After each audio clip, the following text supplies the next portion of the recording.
हाँ तो चल, हाँ तो जल्दी चल।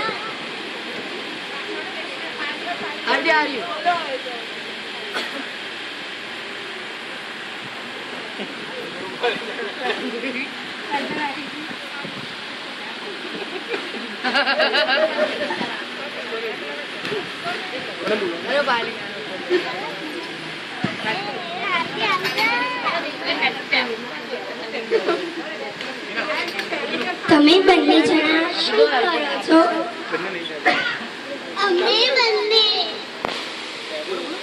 અમે બંને વર્ષિતા પુકાર્યો છે. હાર્દિક, વર્ષિતા એટલે શું તને ખબર તો બી છે? વર્ષિતા એટલે જ્યારે આપણા પર બધા વરસી પડે ને તેને વર્ષિતા કહેવાય.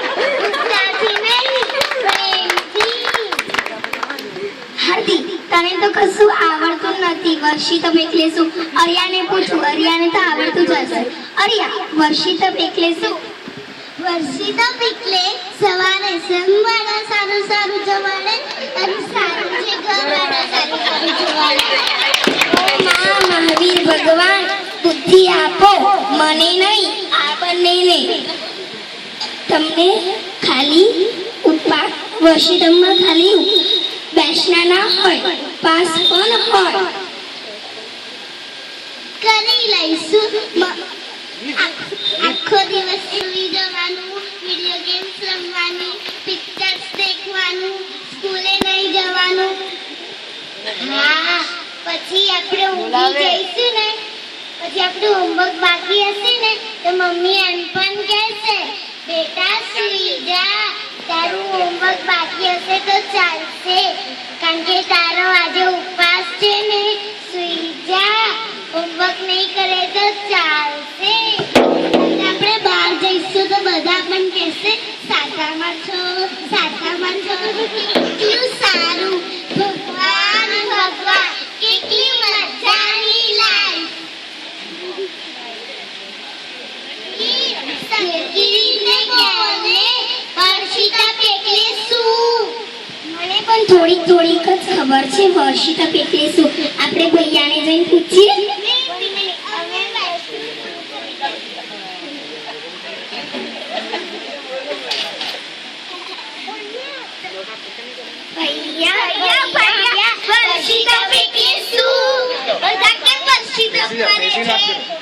વર્ષિતપ એકલા દિવસ કરવાનું હોય અને વર્ષિતપ ક્યારથી ચાલુ કરવાનું હોય?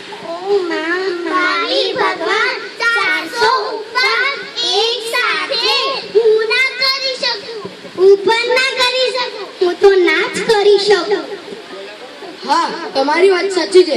આપણે આખા માનવ જગતમાં કોઈ વ્યક્તિ ના કરી શકે, એટલે ભગવાને વ્યવસ્થા કરી દીધી છે કે એક દિવસ ઉપવાસ કરવાનો અને એક દિવસ બેસણું કરવાનું. અને હા, તમે એવું 13 મહિના અને 11 દિવસ કરો તો તમારો એક વર્ષિતપ પૂરો થાય. અને એમાં તમારે ખાલી ઉકાળેલું જ પાણી પીવાનું, કાચું પાણી નહીં પીવાનું. એમાં તમારે સામાયિક અને પ્રતિક્રમણની બધી જ વિધિ કરવાની. અને હા સાંભળ, વર્ષિતપ ફાગણ સુદ 8 ચાલુ થાય છે. હા તો ભૈયા, એક વર્ષિતપમાં 400 ઉપવાસ પૂરા થઈ જાય? ના, વર્ષિતપ કરો ત્યારે જ પૂરા થાય. ભૈયા, 2 વર્ષિતપ જોડે કરવાના હોય? ના, જ્યારે તમારી અનુકૂળતા હોય ત્યારે. ભૈયા, પારણું ક્યારે હોય? વર્ષિતપનું પારણું આખો ત્રીજો હોય. અને હા, એમાં ખાલી શેરડીનો રસ જ વપરાય. ભૈયા, ખાલી શેરડીનો રસ જ કેમ વપરાય? કારણ કે આદેશ્વર ભગવાને એ વરવા જતા હતા ત્યારે લોકોને એ ખબર નથી પડતી કે શું મારા સાહેબને શું વરવાય. પણ એક દિવસ શ્રેયાંશ કુમારને એવું જાતિ સ્મરણ થયું કે મારા સાહેબને શું વરવું. એવામાં એમનો એક વેપારી શ્રેયાંશ કુમાર માટે 108 ઘડા ભરીને શેરડીનો રસ લાવ્યો. એનાથી આદેશ્વર ભગવાનનું પાણી થયું. આપણે પણ એમનું અનુકરણ કરવા માટે આપણે પણ શેરડીનો રસ જ વાપરવો જોઈએ. હજી તો આપણે બહુ નાના છે, પણ જ્યારે પછી તપ કરશું. હવે મારે છે ને મારા નિમિતા મામી અને નીતા મામીના પાયણામાં જવાનું છે અને નીતા ફઈના પણ પાયણામાં જવાનું છે અને મારા પહેરવાના કપડાં પણ તૈયાર કરવાના છે. તો ચલો ત્યારે આપણે જલ્દી કરીએ. આ વાત ઉપરથી એ ખબર પડે છે કે લોકો આજકાલથી નમો નમો કરીએ છે, પણ આપણે જૈનો લાખો કરોડો વર્ષ સુધી નમો નમો કરીએ છે.